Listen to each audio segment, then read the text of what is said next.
Ayodhya cantt थाना क्षेत्र के शहादतगंज पानी टांकी पर रास्ता बंद किए जाने के विरोध में एक बुजुर्ग ने टंकी पर चढ़ गया था।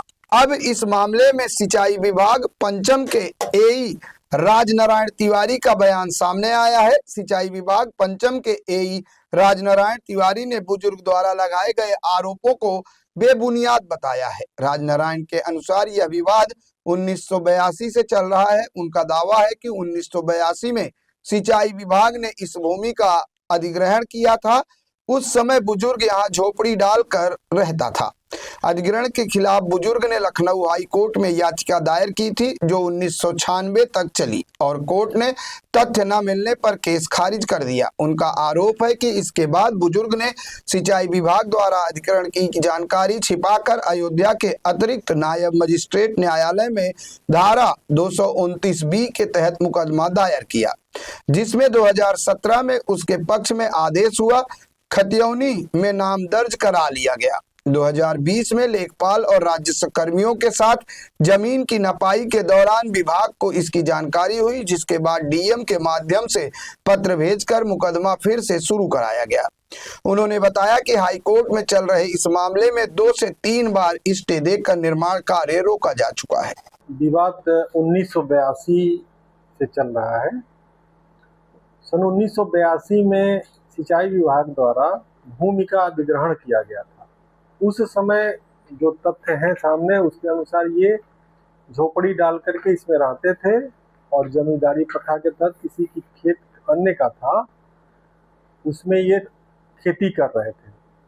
जब भूमि का अधिग्रहण हुआ तो हाई कोर्ट उच्च न्यायालय लखनऊ पीठ लखनऊ में रीट याचिका दायर किए थे, जिसका मुकदमा 1996 तक चला है। 1996 में कोर्ट ने पाया कि इनके पक्ष में कोई तथ्य नहीं है, तो बिना किसी आदेश के इनकी केस खारिज कर दी गई थी मेरिट के आधार पर।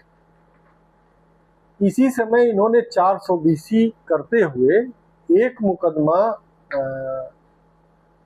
अतिरिक्त न्यायिक मजिस्ट्रेट अयोध्या के न्यायालय में 229B के तहत इन्होंने किया था, जिसकी जानकारी विभाग को नहीं थी। वो मुकदमा चलता रहा। उस मुकदमे में इन्होंने कहीं जिक्र नहीं किया है कि सिंचाई विभाग द्वारा अधिग्रहण कर लिया गया है। और मुझे आश्चर्य होता है कि ये उस फाइल में 2017 तक मुकदमा चलने के बाद इसके पक्ष में आदेश हुआ कि इसका नाम चढ़ा दिया जाए, जबकि उसी फाइल में ये पेपर लगे हुए हैं कि मुआवजा बांट दिया जाए, मुआवजा रोक दिया जाए, इस तरह के पेपर उसमें लगे हुए हैं, जिसको देखने से ये भी लगता है कि नहीं, अधिग्रहण इसका हुआ है।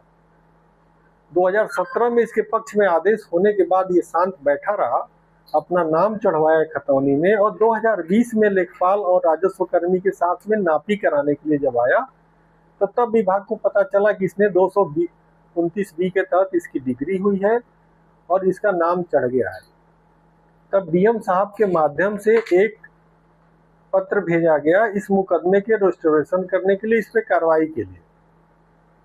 डीएम साहब ने अतिरिक्त न्यायिक मजिस्ट्रेट को निर्देश दिया, जिसके क्रम में मुकदमा फिर से शुरू हुआ, चलता रहा। 2017 दिसंबर में इसका जो आदेश हुआ था चढ़ाने के लिए, वो आदेश निरस्त हो गया।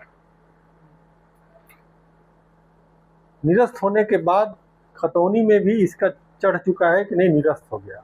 जो इसके बाद ये तो मुकदमे की बात हो गई। मुख्य रूप से ये आवास में रहता रहा और धीरे धीरे करके अपना एक कंस्ट्रक्शन रातों रात बनाता रहा, थोड़ा थोड़ा करके, जो आज का परिणाम है कि इसका घर बना हुआ है। जब हाई कोर्ट में मुकदमा चल रहा था तो हाई कोर्ट ने 2-3 बार स्टे दे करके निर्माण को रोका भी था, लेकिन उचित पाए जाने के बाद बिना इसके पक्ष में आदेश किए हुए खारिज कर दिया था। उसकी प्रति हमारे पास में है, आप देख सकते हैं।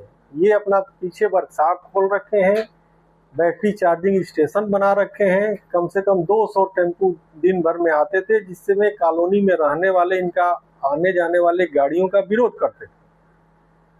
लिफ्ट इरिगेशन के एक्सीएन द्वारा लिखित में आया हुआ है, इनको कई बार हमने समझाया कि ऐसा मत करो, लेकिन ये नहीं मान रहे हैं। और ये बीच का एक रास्ता विभाग ने बनाया था, जिसको कि हमने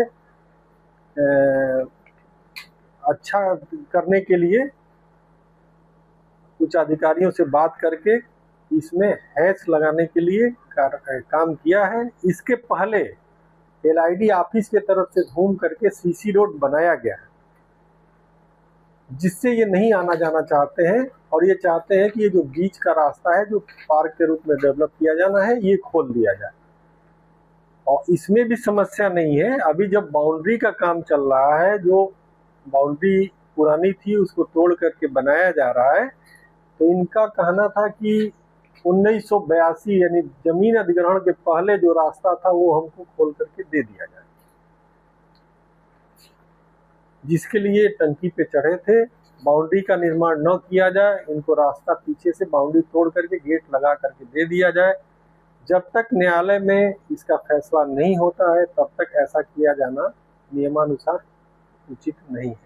विभाग कार्रवाई निश्चित रूप से करेगा। कमर्शियल एक्टिविटी इनकी न हो, इसके लिए पहले भी चेतावनी दी गई है, लिखित में भी पत्र दिया गया है इनको कि न करें, लेकिन इनके द्वारा नहीं किया जा रहा है। अब जो भी उचित होगा उस पर कार्रवाई की जाएगी नियमानुसार। और वो गवर्नमेंट कर्मचारी नहीं है, इसलिए हम उसके ऊपर सीधे कार्रवाई नहीं कर सकते हैं। प्रशासन को सूचित किया जाएगा, जो भी उचित होगा वो कार्रवाई की जाएगी। उससे हमारी लगातार बात हो रही थी, उसको हमने समझाया भी था, लेकिन वो मानने को तैयार नहीं है। अधिकारियों को अवगत करा दिया गया है, कोई निर्णय इस पे नहीं हुआ है। निर्णय जो भी आता है उसका अच्छा सा पालन किया जाएगा। अब अपना